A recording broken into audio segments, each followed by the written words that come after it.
Hello and welcome. I'm so excited for our conversation today with Margie Hall on living a soul centric life.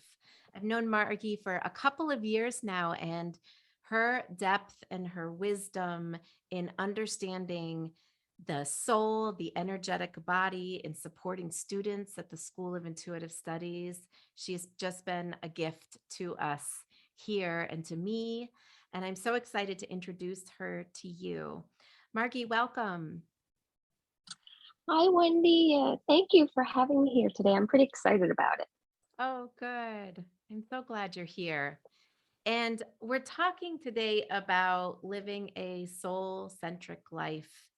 And I'm curious, first of all, if you want to, I'd love to hear a little bit about your background and let the listener hear a bit about your background. But I'm wondering if you can define for us what a soul centric life is. What is this conversation that we're going to be having today? Well, we always hear about the mind, body, soul connection. And I think, here in the Western world, we tend to, certainly in mainstream anyway, we tend to focus on the mind and the body. And certainly there are a lot of well-known resources for the mind, when it comes to psychology and, I'm going to say the treatments of the mind, and certainly for the body as well, of course, a bit more so for the body. I think, historically we've had, medicine and now like psychology has certainly come mainstream, and getting help for mental health issues is certainly becoming more and more acceptable all the time. Um, and, me growing up into adolescence, um, I'll talk about that in a minute, but certainly, didn't have an ideal upbringing. And when I started therapy, um, I felt like I always felt like there was something missing, and that I wasn't going deep enough. And, eventually I learned that, that whole mind, body, soul connection, we need to be treating all three aspects of who we are. And certainly, so living a soul centric life is about, you know, focusing on that piece of the mind body connection called the soul, because sometimes we tend to forget about it. Yeah, absolutely. And I know that I know you've had your shift from like one world to another world here, because Margie's a healer here through the School of Intuitive Studies, but that wasn't the world she came from. And I know, Margie, I'd love for you to share just a little bit about your history and what brought you here as a healer. I think it's a bit of I always kind of tend to think of myself as a little bit of an enigma at the School of Intuitive Studies, because my background, certainly my professional background, has been in the sciences and in most, in information technology. And now I'm an intuitive healer, and my background, I think I've already mentioned that I didn't have an ideal upbringing. There was a fair bit of trauma in the family home. And of course, as I grew up into being a teenager, I got married. I think I was 27 when I got married. And my marriage didn't last long. I think I was married for about 8 years, and got a divorce. And when I got the divorce, I, you know, I didn't want to. I'd seen people around me getting divorced and kind of getting into the same type of relationship again with a different person, and I didn't want that for me. And I wanted to understand why, my marriage failed. And I started going to therapy, and that kind of set me on a journey, because and Wendy, I don't know if you know this, but my therapist was an energy healer too. And he had told me that now this was after I started the School of Intuitive Studies, that he told me this, because once I started learning about energy healing, I realized that he had been using energy healing on me in his psychotherapy practice. And it Interesting. was the energy healing sessions where I felt the most shift afterwards. So I feel so fortunate that he, was in my life. But he, was doing healing with me, and he would talk to me about the soul and healing the soul. So when he was doing energy healing on him, he would call it soul therapy. And he actually started out in the late 70s. He said that he was doing energy healing. He was learning energy healing. He called it out the back of somebody's porch. He said he never finished the program because he wanted to become legitimate. So he went on to be a psychologist, but he did wherever he felt, the energy healing would work, he used it. So I feel very fortunate for that, because when he would talk about healing the soul, I would go, and I read so many books, and then I became a Reiki practitioner. And I think I was on about a 20-year journey. And then I had been in, after doing all the work that I had done on myself, I was in a fairly, I'm going to say it, probably the healthiest relationship of my life. But that individual, God rest his soul, he was troubled in some ways, and he eventually, he eventually took his own life, and that devastated me too, right? And I knew that I think I probably went through about a year of depression, and I knew exactly what was going on with me, that I needed to treat my soul, so to speak. And because I had done a lot of therapy with Philip, and I knew I even had to, that's my counselor, but I knew I had to even go deeper than where he was bringing me. And so I got online one day and I started Googling, as we all do. And I found the School of Intuitive Studies and Wendy De Rosa, and I have never looked back. And so, of course, now that I'm on this path, and I certainly I've loved every minute of it. So yeah, thank you. So wonderful. Yeah, and it's just and again, I've known this story. You've shared it before with me about your a past relationship had taken its own life, and I'm sorry to it's just sorry for that experience, because I understand how impactful it can be. And it sounds to me like you've also just stayed, for whatever reason, connected to your soul, even though you're working in IT and went to traditional therapy. There's just a part of that stayed as a thread for you. And I'm wondering if you could say a little bit about what you mean by the soul. How do you define the soul for yourself? So for me, and when I think about, my 20-year journey, it was all about, um, because my concept of the soul was really, I think, tied to, have religious connotations, and it was tied to that. And my 20-year journey was about coming to a different understanding of what the soul was.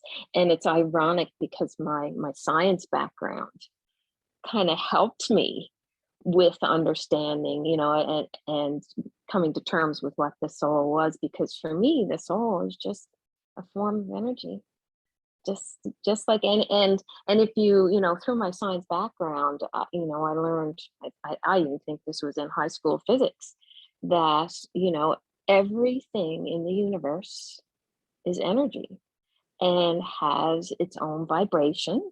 Everything from a rock to a flower to sound, and it's actually called a resonant frequency, and that's the natural vibration of something.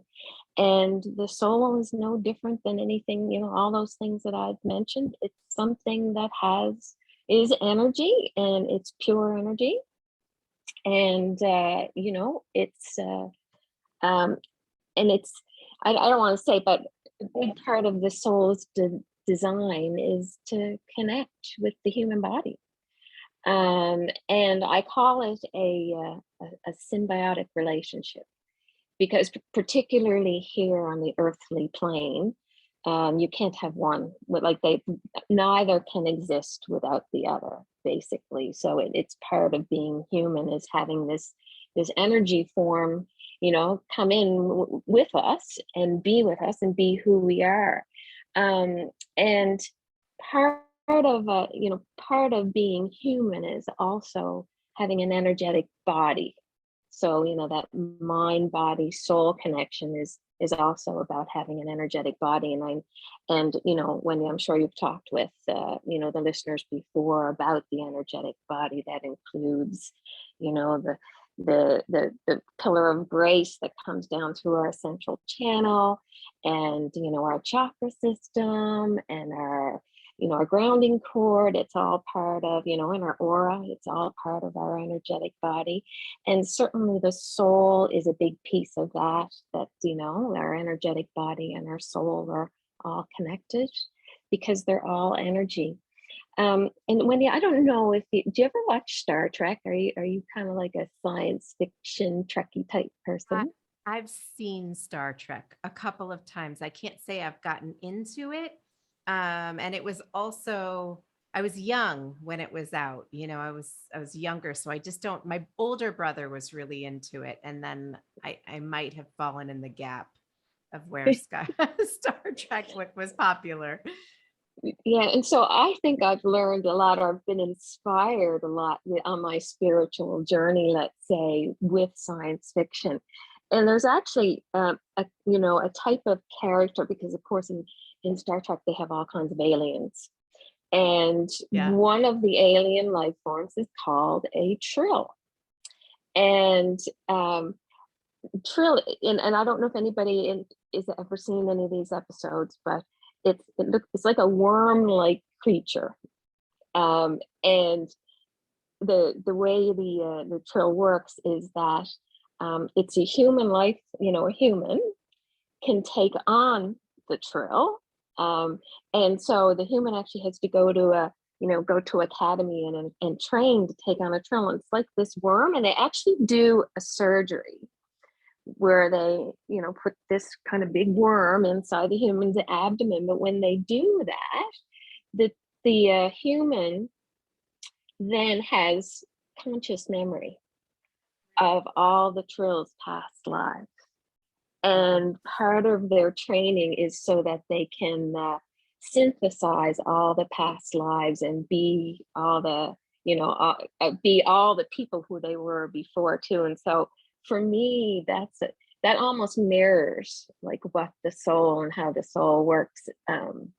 We'll talk about past lives, but certainly we have most of us have unconscious awareness of our past lives. But with that particular life form in Star Trek, they have it's a conscious awareness and the integration of all their past lives. So anyway, I just thought that was pretty neat just to talk about that, just in case there's any listeners out there who are into Star Trek and draw that kind of parallel.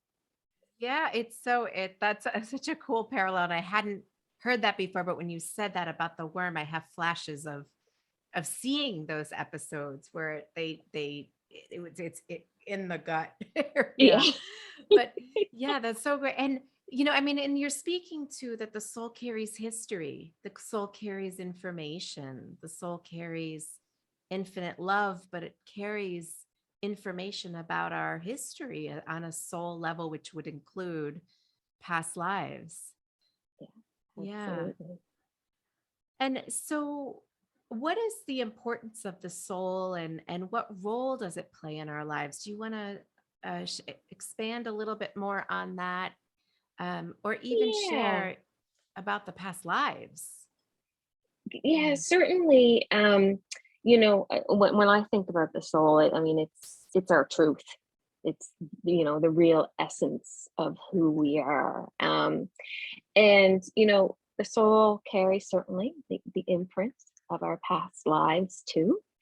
And it carries our purpose as well. And when we live here on this physical plane, on this earthly plane, um, we can get caught up in, I'm going to say, use the term, the rat race, and social media and all that and stuff. And sometimes we can forget who we really are. And other things that can contribute to that is, how we're raised. When we come into this world, and our soul, we've got our soul's purpose is telling us that maybe we're meant to live in Costa Rica and save dogs.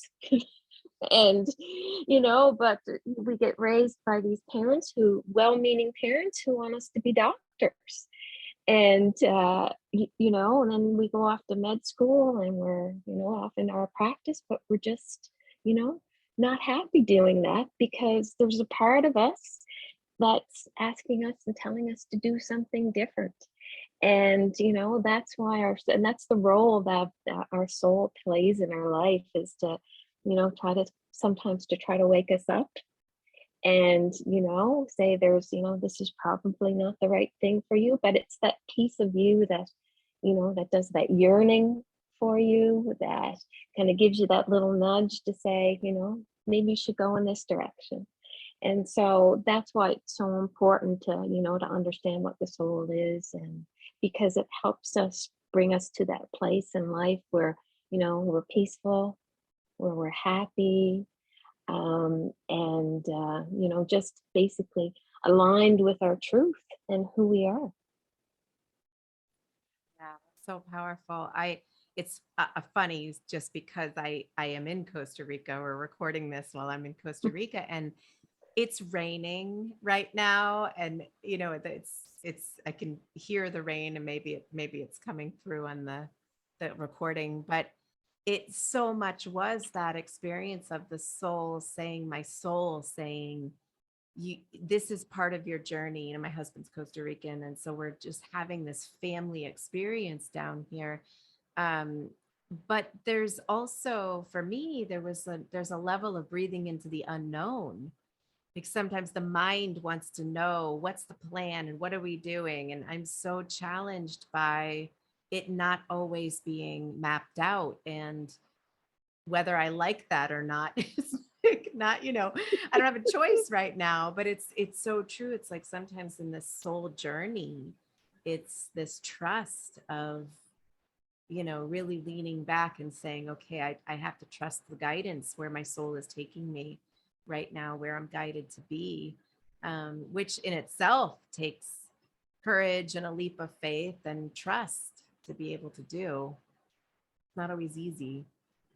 No, and for me personally too, like when you're trying to make that leap into the following your soul, that's when your ego kind of turns up the volume on you and says, well, you can't do this. And the monkey mind is, I think I'm using one of your terms, one of your terms. And I always find too, it's when you're following your soul, for me anyway, you're taking a risk, right? It's either a financial risk or an emotional risk. um, you know, uh, and yeah, it's hard to make that leap, but you're right, Wendy. You kind of gotta just go with the trust and the flow, right? That on the other side of this, you'll be that much closer to to where you were meant to be. Yeah, I think that's so true for all of us, that this connecting deeply to our soul can help us live fulfilled, or live the journey, or, you know, find our way, even if sometimes our way takes us through a messy, uh, portal of time. So Yes, how, there's many messy times. many messy times. And how do you connect? Like, where do you feel, how do you connect to the soul for yourself? And what's your experience of that? Or where does it reside for you? And where you might offer, support or direction on that? Yeah, I mean, technically, I think that. the for me, the soul resides kind of in my heart center, and certainly that's a big part of, your teachings too. Um, but I also feel, and if you in connecting to the soul, it's quieting the mind and tuning into that heart space and listening, sensing, feeling, you know, what may be there. Um, but it can be more than just tuning into heart center too, because, it can be tuning into any part of the body sometimes, even the chakras and, uh, yeah, just any part of the energy body. And that's kind of a way for, you to kind of tune into your soul and get communication that way. But sometimes, your soul tries to connect and communicate with you, even when you're not trying to communicate with it. And that can come in the form of, certainly when you have some interesting stories there. And I mean, I would love for you to share one of your stories, but, meaningful coincidences or so if you have a coincidences happening in your life can sometimes be your soul trying to communicate with you, but and certain people crossing your path at a certain point in your life can be your soul trying to communicate with you. And Wendy, I know you've got a couple of stories, and I hope I'm not putting you on the spot, but um I have stories also of what happens when I don't listen to myself.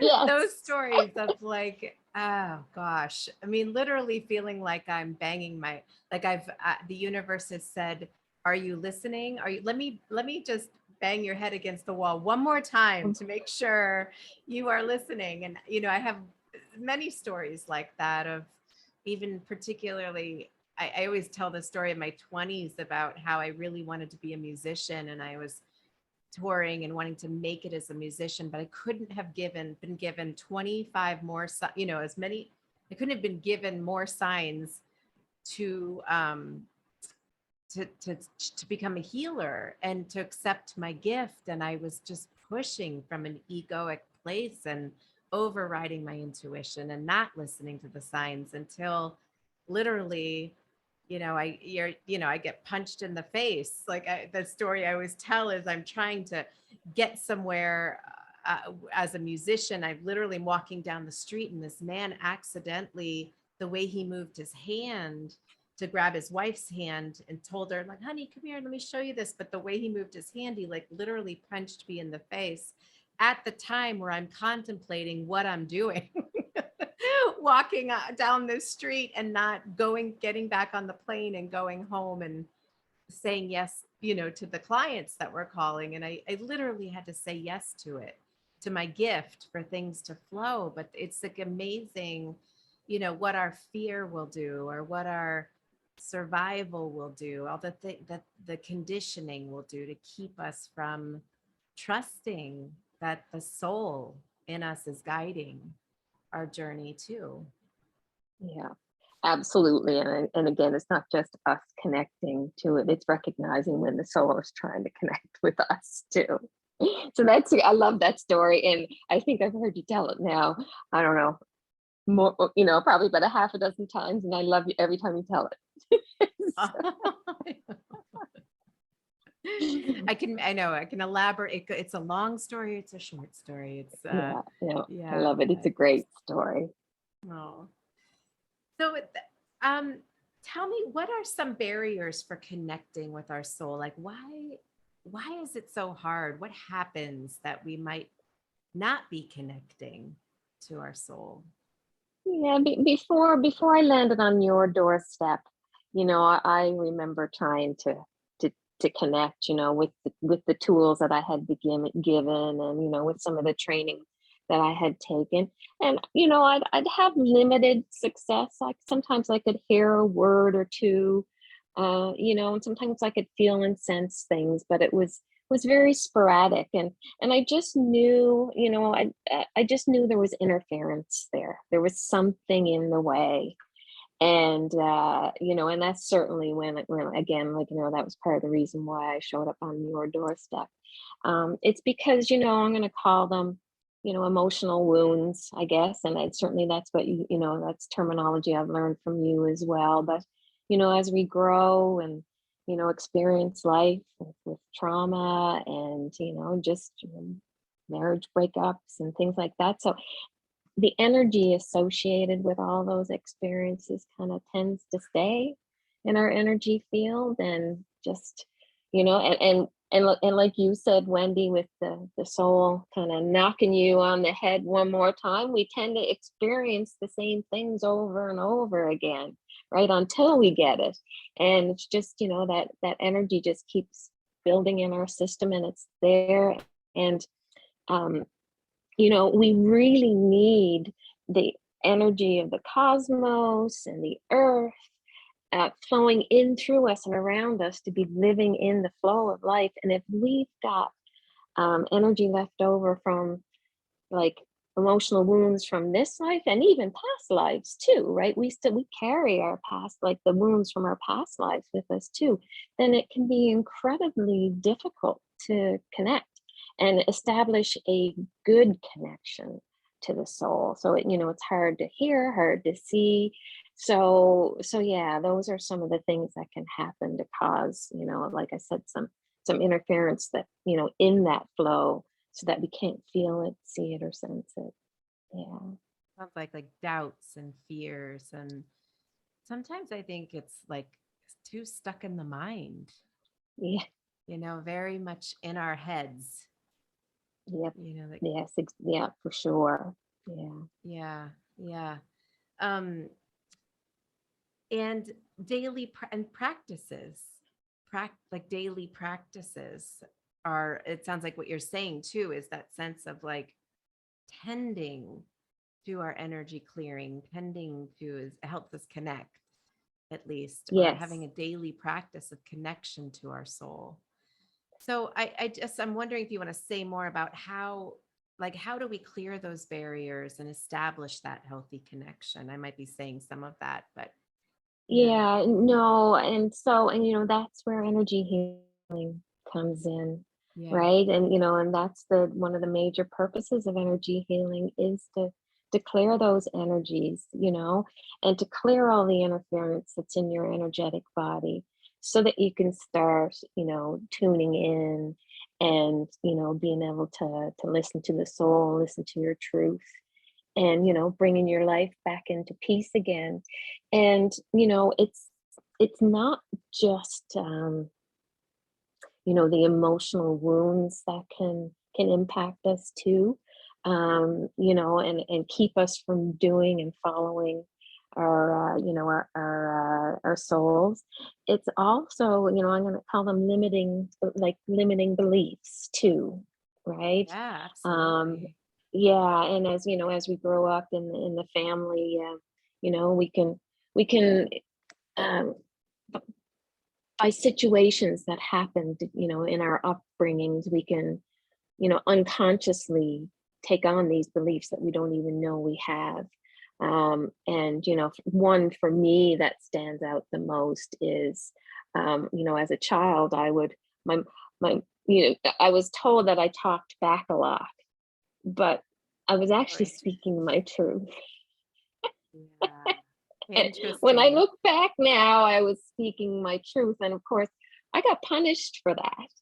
And, I mean, certainly I probably had a sharp tongue and I could have used some guidance, but, instead I got punished. And so one of the beliefs that I've uncovered, as part of my studies with you and in the school, is that, I had this limiting belief that if I spoke my truth, then I would be punished. So, I spent much of my life not being able to speak. Even me just speaking to you now, Wendy, before I showed up at the school, I would not have been able to do this. But now, had a few little butterflies before I came on, but I'm able to speak now. And that's also part of what energy healing is as well, is clearing a lot of those limiting beliefs.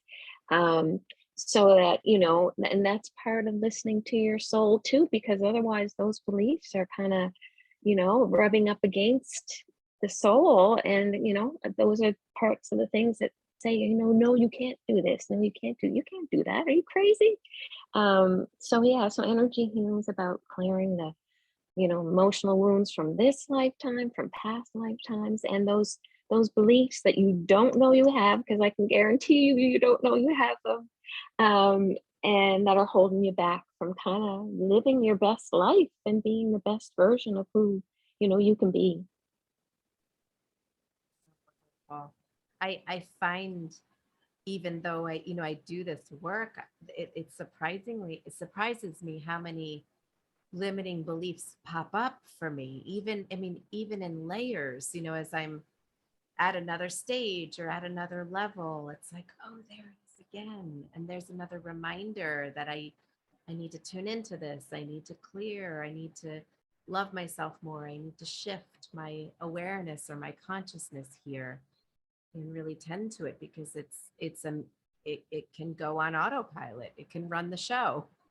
That Yeah, belief can.